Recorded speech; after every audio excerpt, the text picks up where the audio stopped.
ዴክላን ራይስ የወደፊት የእንግሊዝ ብሔራዊ ቡድን አምበል መሆን የሚችል አስደናቂ ተጫዋች ነው። ከእድሜው በላይ የሆነ ብስለትና ብቃት አለው። ይህን የተናገሩት አሰልጣኝ ዴቪድ ሞይስ ናቸው። ሰላም ውድ የኢትዮ አዳዲስ ዩቲዩብ ቻናል ቤተሰቦች፣ ዛሬ በዓለም ላይ ካሉ ምርጥ የመሃል ሜዳ ተጫዋቾች አንዱ የሆነውን የዴክላን ራይስን የእግር ኳስ ሕይወት ከቼልሲ አካዳሚ ጀምሮ እስካሁን እስካለበት አርሰናል ድረስ ይዘንላችሁ መጥተናል።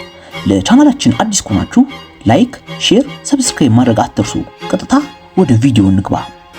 ዴክላን ራይስ በእንግሊዝ ለንደን ከተማ ውስጥ በሚገኘው ኪንግስተን አፓን ቴምዝ ውስጥ የተወለደ ሲሆን ከህፃንነቱ ጀምሮ እግር ኳስን በጣም ይወድ የነበረ ልጅ ነው። ኳስን እንዲወዱት ካደረጉት ነገሮች መካከል አንዱ አባቱ ናቸው። አባቱ ሴን ራይስ ከፍተኛ የእግር ኳስ ፍቅር ስለነበራቸውና ቀንደኛ የቼልሲ ደጋፊ በመሆናቸው ምክንያት የእግር ኳስ ህይወቱ ላይ ከፍተኛ ተጽዕኖ እንዳደረጉ ይነገራል። ራይስ ገና በ7 ዓመቱ ነበረ ወደ ቼልሲ አካዳሚ በመግባት ከፍተኛ ብቃቱን ማሳየት የጀመረው። ራይስ በአካዳሚው ውስጥ እየተቀየረ ቢመጣም በዋነኝነት የተከላካይ ሚና ባላቸው ቦታዎች ላይ በማተኮር ይጫወት ነበር። በተለይም በመጀመሪያዎቹ የቼልሲ ቆይታዎቹ በመሃል ተከላካይነት ተጫውቷል።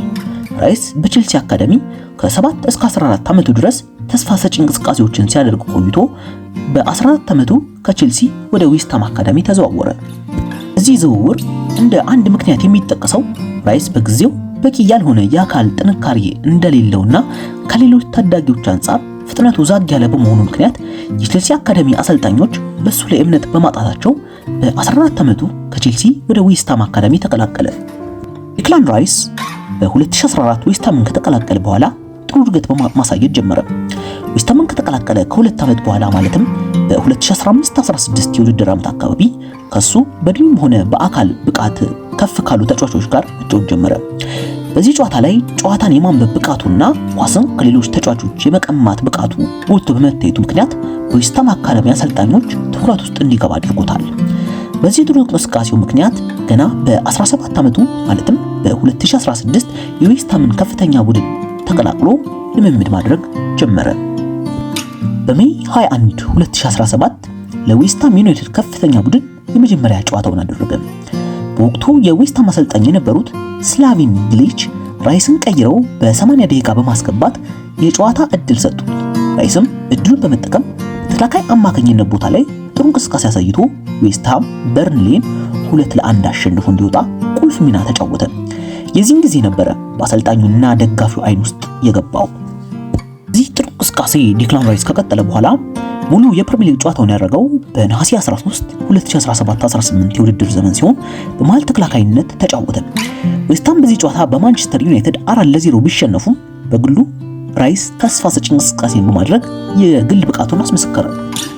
ዴክላን ራይስ ከፍተኛ የብቃት ደረጃ ላይ የደረሰው ከ2020 እስከ 2023 ባሉት ተከታታይ ዓመታት ነበር።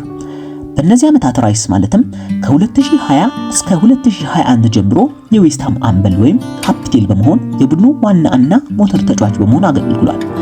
2 ጎልና 1 አሲስት ቢኖረውም በመከላከሉ ረገድ ከፕሪሚየር ሊጉ ብቻ 67 የተሳኩ ቅሚያዎችንና 44 የተሳኩ ሸርተቴዎችን ማድረግ ችሏል። በአጠቃላይ በ111 ኳሶችን የማጨናገፍ ችሎታው በፕሪሚየር ሊጉ ካሉ ምርጥ የመሃል ሜዳ ተጫዋቾች አንዱና ዋነኛው መሆን የቻለበት የውድድር ዘመን ነበር።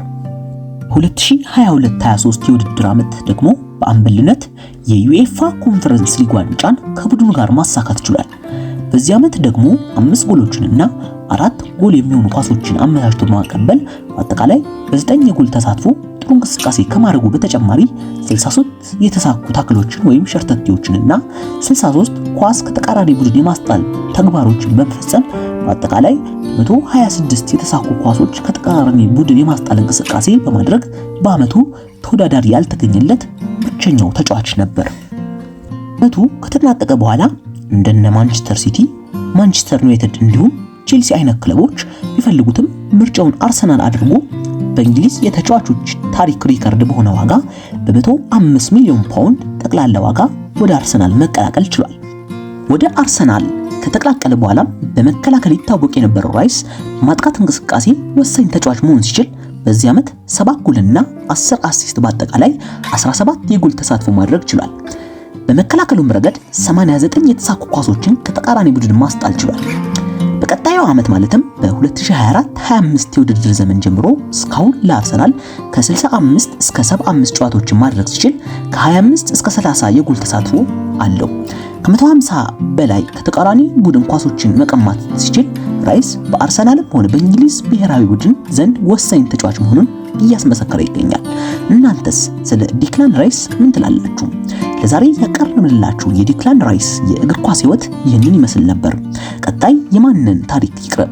ኮሜንት ላይ አሳውቁን። በሌላ ቪዲዮ እስከምንመለስ ድረስ በያላችሁበት ሰላም